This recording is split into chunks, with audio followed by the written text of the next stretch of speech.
A paz de Cristo para vocês, para nós, para todos. Amém? Amém. Que Deus seja louvado pelas nossas vidas. E é muito bom a gente poder estar reunidos mais uma vez como igreja para aprender, para louvar, para ter um momento de comunhão entre irmãos em Cristo. Vamos abrir aqui as nossas Bíblias em Marcos, capítulo 12.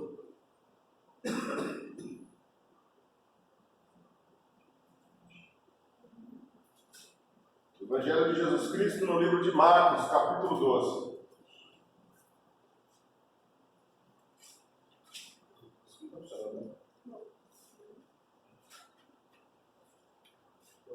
Ah, tá certo. Está funcionando. Agora que eu vi. Esse não está funcionando.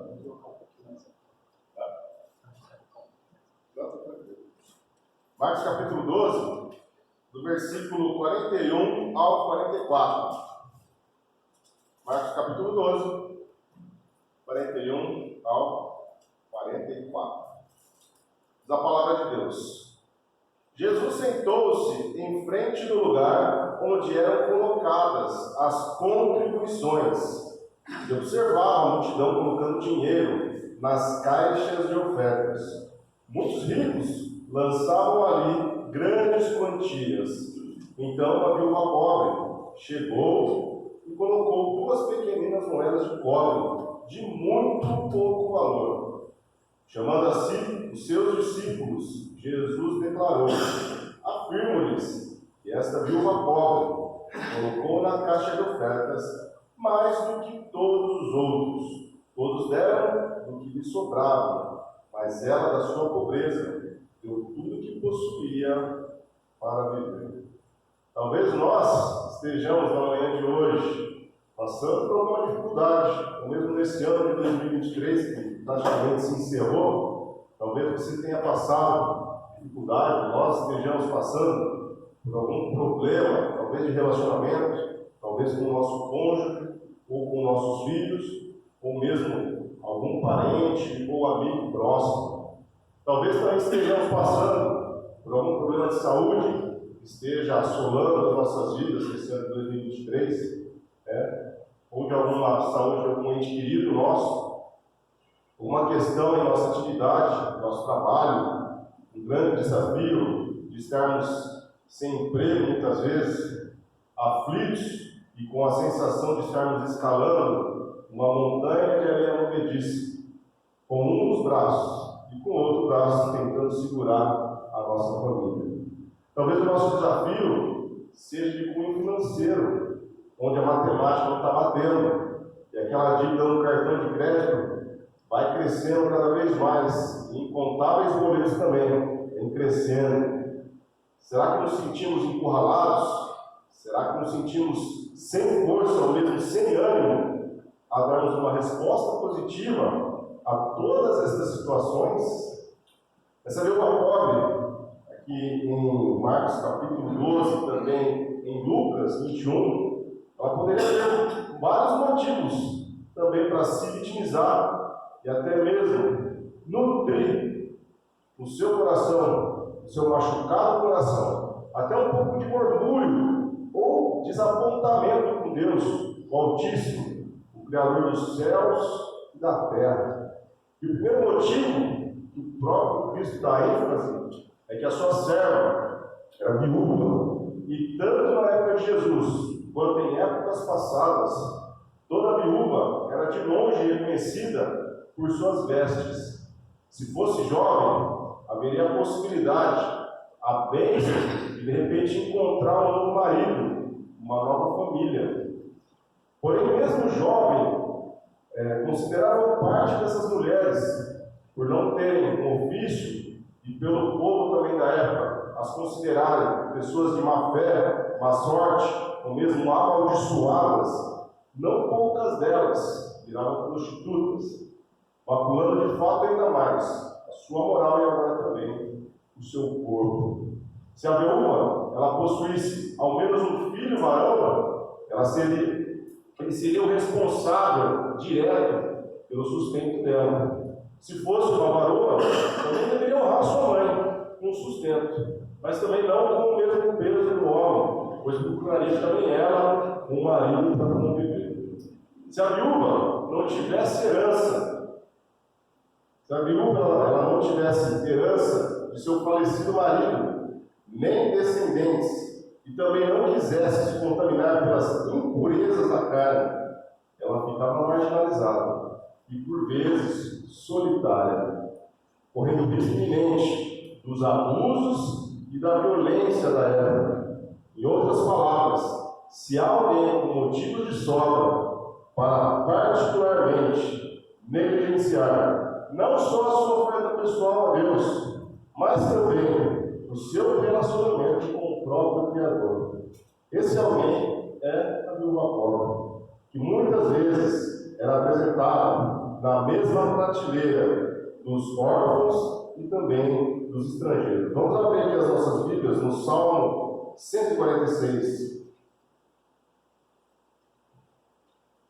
Salmo 146.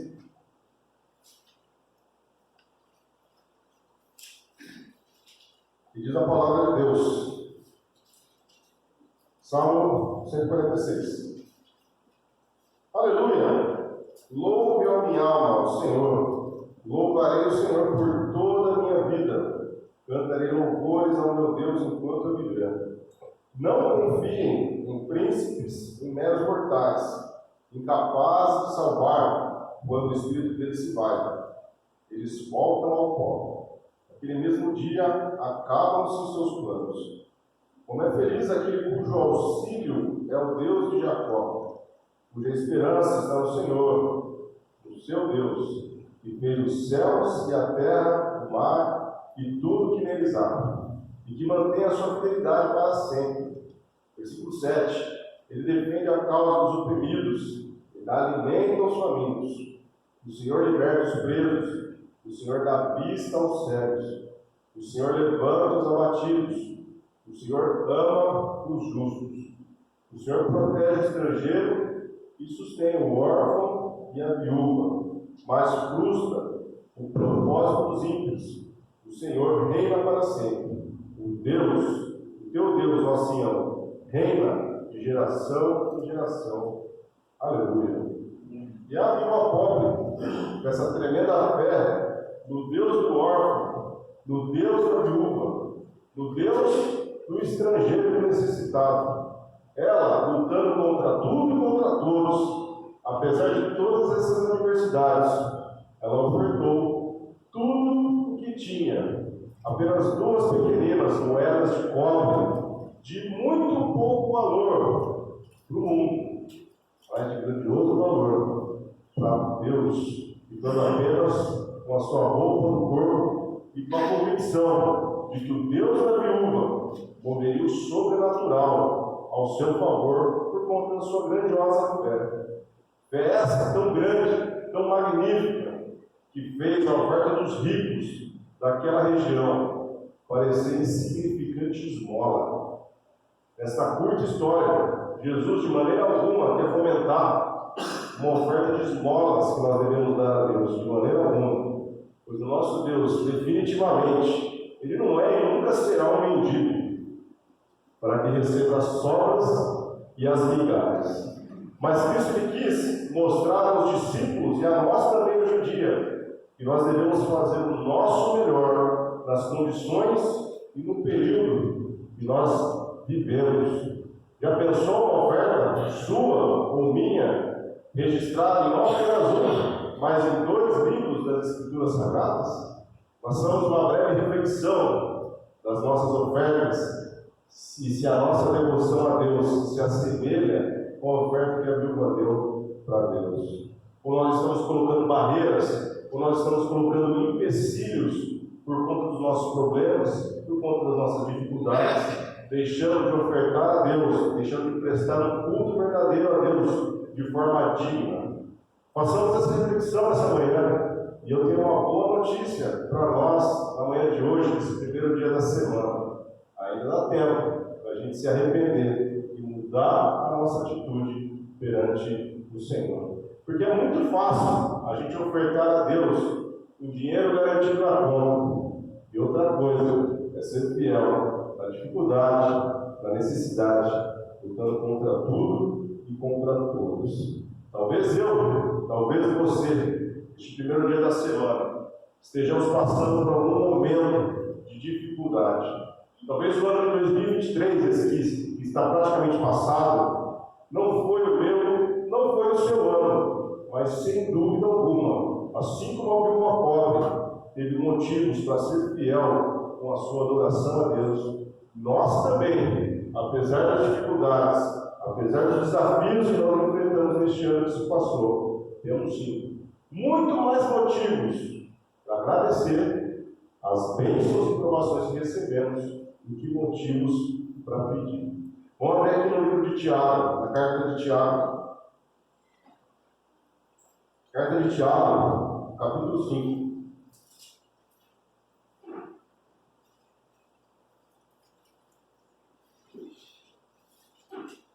Tiago, capítulo 5, do versículo 7 ao 11.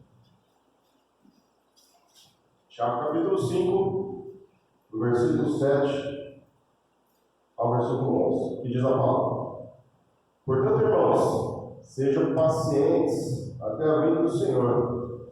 Vejam como o agricultor aguarda que a terra produza a preciosa colheita, e como espera com paciência até virem as chuvas do outono e da primavera. Sejam também pacientes e fortaleçam o seu coração, pois a vinda do Senhor está próxima. Irmãos, não se queixem uns dos outros, para que não sejam julgados. O juiz está às portas. Irmãos, tenham os profetas que falaram em nome do Senhor como exemplo de paciência diante do sofrimento. Como vocês sabem, nós consideramos felizes aqueles que mostraram perseverança. Vocês ouviram falar sobre a perseverança de Jó e viram o fim que o Senhor lhe proporcionou. O Senhor é cheio de compaixão e misericórdia.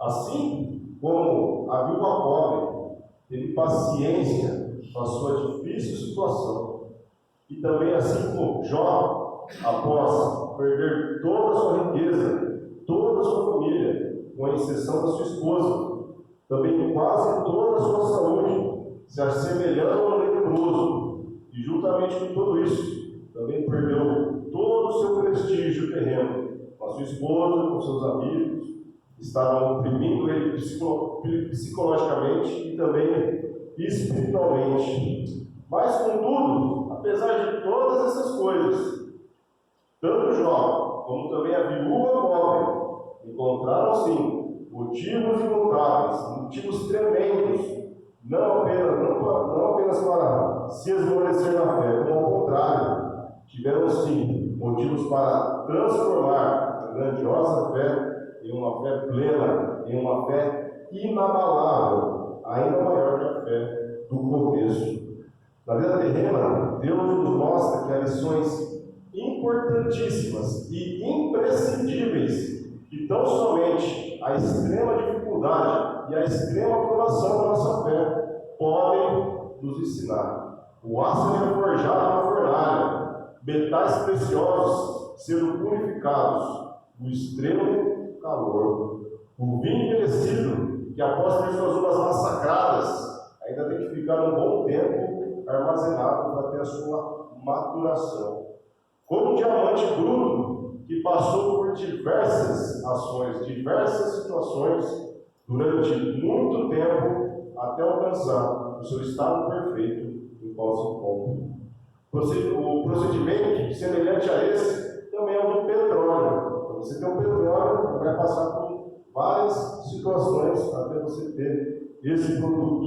Portanto, meus amados irmãos e irmãs, todas as dificuldades, todas as provações, todos os momentos nos quais demandamos suor, lágrimas e sangue, momentos de tristeza, desapontamento, dor, dentre tantas e tantas situações que podem ocorrer ou que já estejam ocorrendo em nossas vidas, servem da mesma forma para conseguirmos alcançar a plenitude de caráter e de proceder do nosso Senhor e Mestre, Cristo Jesus. Será que temos alguma dúvida de todas essas coisas?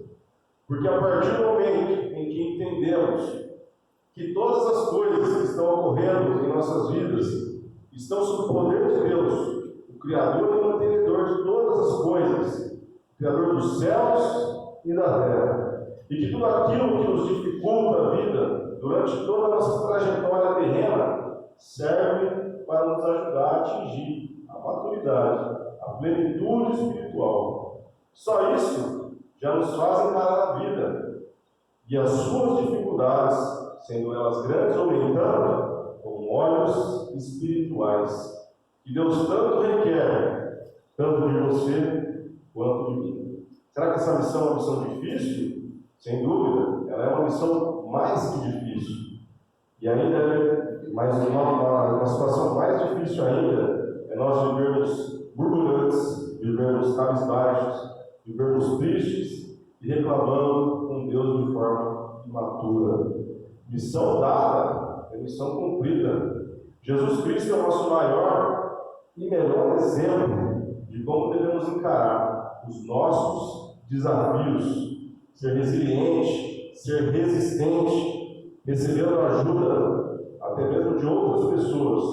E depois de tudo isso, ele recebeu o galardão da vitória, reservado tão somente aos mais fortes, tão somente aqueles que são mais que vencedores, juntos com Jesus. Amém? Hebreus capítulo 5. Carta aos Hebreus, capítulo 5.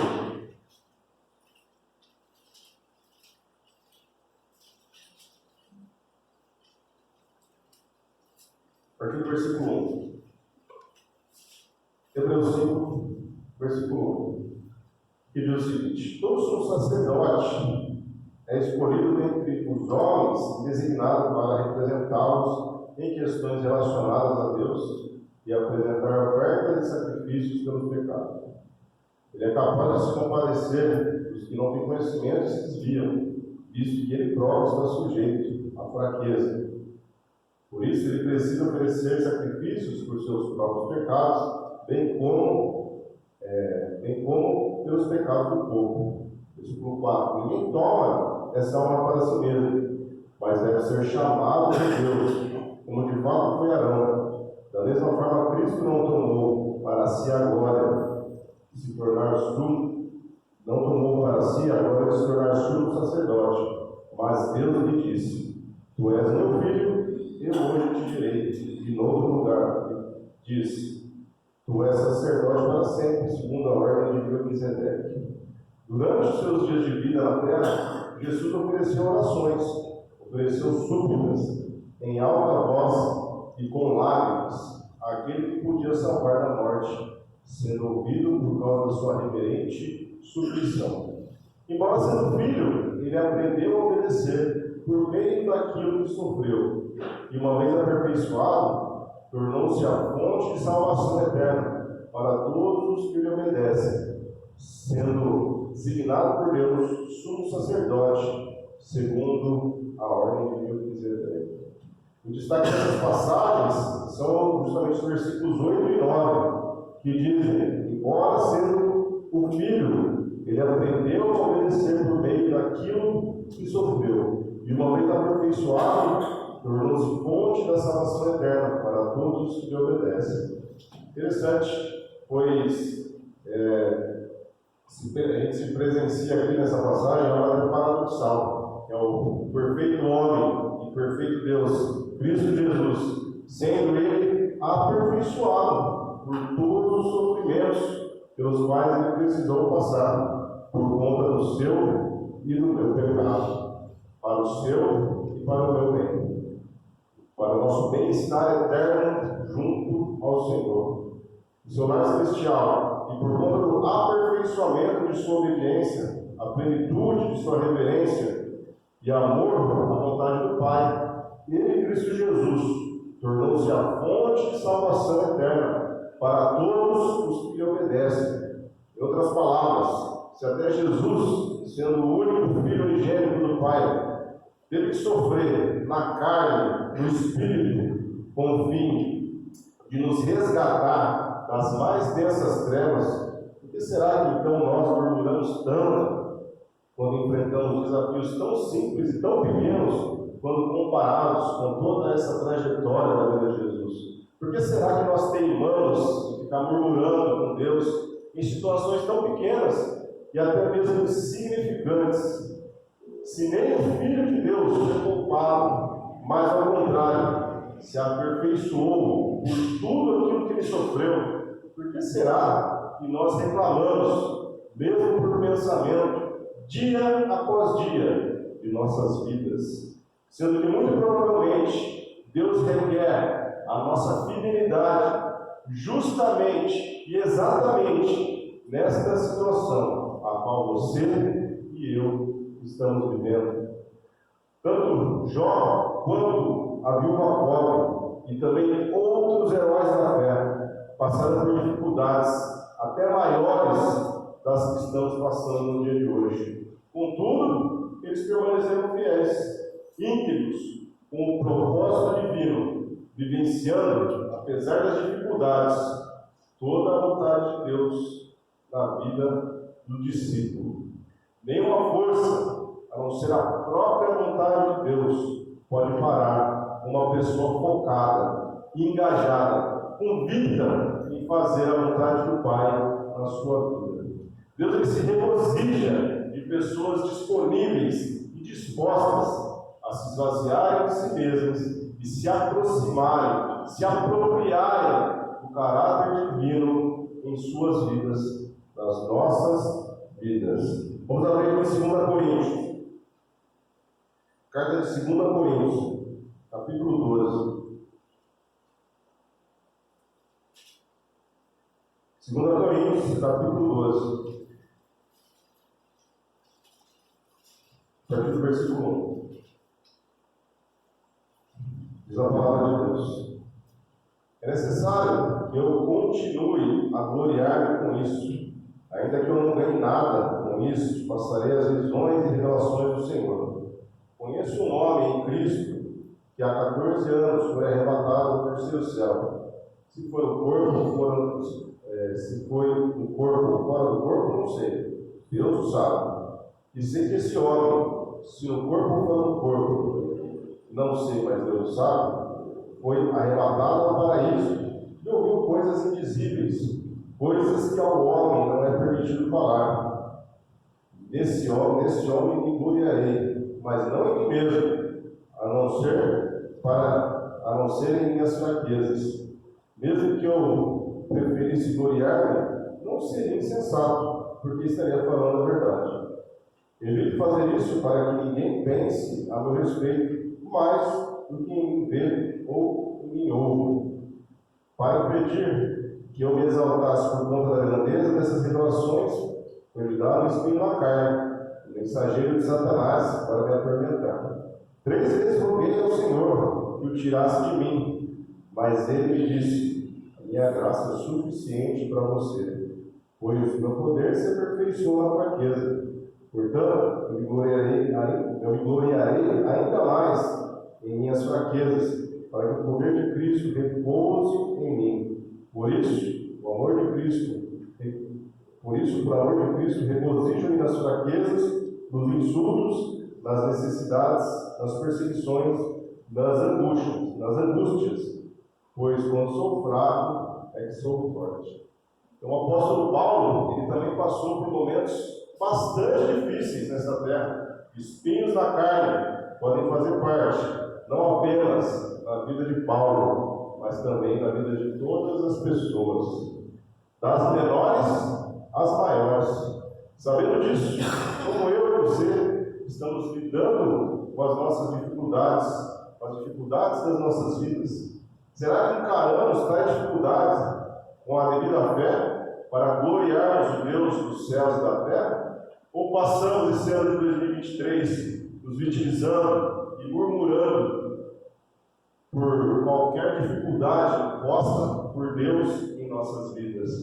O apóstolo Paulo ele viveu os demais anos de sua vida com a inabalável fé de que todo sofrimento terreno é passageiro e que toda dificuldade passada nesta terra, ela não se compara de maneira alguma com a fé, a esperança, a certeza da vida eterna com o nosso Senhor e Salvador Jesus Cristo. É incomparável. Todas as dificuldades que passamos é incomparável com o galardão que iremos receber. Vamos fazer como a viúva pobre, passamos como Jó, e confiar na vida deles, no amor e na provisão divina, com a plena convicção de que o Deus se compadece de nós e nos concede a verdadeira salvação, pois Ele tem empatia, Ele tem amor por cada um de nós. Será que nós temos alguma desculpa para apresentar para Deus esse próximo ano de 2024? Ou será que este será o ano da retomada, do verdadeiro compromisso com Deus, independentemente se vivermos momentos bons ou momentos difíceis? Vamos confiar. Em 2024, Deus estará contigo e também estará comigo. Deus estará com todos nós, tanto nas grandes riquezas, quanto também, principalmente, em nossas duas moedas de cobre, de muito pequeno valor para o mundo, mas de grandiosa valia ao nosso Deus. Que esse ano de 2024 seja o ano do compromisso com Cristo Jesus, nosso Senhor. Vamos orar? Santo Deus, Criador dos céus e da terra, queremos, Pai, te agradecer por este ano de 2023 que está praticamente finalizado. Pedimos ao Pai que o Senhor nos ajude a termos atitudes segundo a imagem, segundo a semelhança do Teu Filho amado Cristo Jesus. Nos ajude a aprendermos com esses exemplos maravilhosos, tanto da viúva pobre, quanto de Jó, quanto também dos patriarcas, quanto também dos profetas. São tantos exemplos maravilhosos de pessoas que venceram na fé, e nós também queremos vencer, sermos mais que vencedores juntos com Jesus. Pai, pedimos perdão por nossos pecados, pois muitas vezes murmuramos, muitas vezes somos reclamões, muitas vezes fazemos atitudes, Pai, que não são do Teu agrado. Que o sangue de Jesus vigore em nossas vidas, nos lavando de todo o pecado, de toda a transgressão. E que esse 2024 seja o ano da retomada, seja o ano em que façamos cada vez mais uma aliança forte com o Senhor, e que consigamos também transmitir essa aliança para as pessoas. Em nome de Cristo Jesus, Teu Filho amado, nós oramos e por fé agradecemos. Amém. Amém.